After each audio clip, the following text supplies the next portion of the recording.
Pension সংস্কারের প্রতিবাদে বেলজিয়ামের রাজধানী ব্রাসেলসের রাস্তায় নেমে আসে হাজারো মানুষ। স্থানীয় সময় বৃহস্পতিবার এই বিক্ষোভে যোগ দেন শ্রমিক ইউনিয়ন সহ বিভিন্ন শ্রেণী পেশার মানুষ। বিক্ষোভের প্রভাবে দিনভর অচল ছিল বিমানবন্দর ও গণপরিবহন ব্যবস্থা।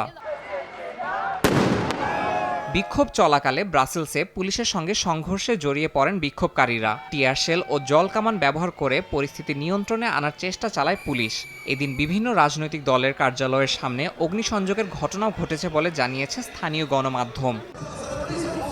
নতুন পেনশন ব্যবস্থায় ৩৫ বছরের চাকরির অভিজ্ঞতা ছাড়া আগেভাগে অপশন নিলে পেনশন সুবিধা কমে আসবে বলে জানানো হয়। এতে নিম্ন আয়ের কর্মীরা সবচেয়ে বেশি ক্ষতিগ্রস্ত হবে বলে মনে করছেন বিশ্লেষকরা। পাশাপাশি দেশের ঋণ সংকট কমাতে সামাজিক সেবা খাতে বরাদ্দ কমানোর সিদ্ধান্তে ক্ষোভ ছড়িয়েছে সাধারণ মানুষের মধ্যে। আমরা আমাদের সময়, শ্রম সবকিছুই দিই। যখনই বলা হয় আমরা উপস্থিত থাকি, কিন্তু এখন মনে হচ্ছে এটা আমাদের বিরুদ্ধেই কাজ করছে। আমরা চাই না আমাদের বেতন কমিয়ে দিয়ে আরো বেশি বয়সে অবসরে যেতে বলা হোক। এটা আমাদের সাথে এক ধরনের বিশ্বাসঘাতকতা। বেলজিয়ামের সরকার জানায় এই সংস্কারের মাধ্যমে বাজেট ঘাটতি কমিয়ে অর্থনৈতিক স্থিতিশীলতা ফেরানো সম্ভব হবে। তবে দেশ জুড়ে চলমান বিক্ষোভ এবং শ্রমিক সংগঠনগুলোর অনড় অবস্থানের কারণে পরিস্থিতির অবনতির আশঙ্কা বিশেষজ্ঞদের। ইয়াসিন মোহাম্মদ জিসান, সময় সংবাদ।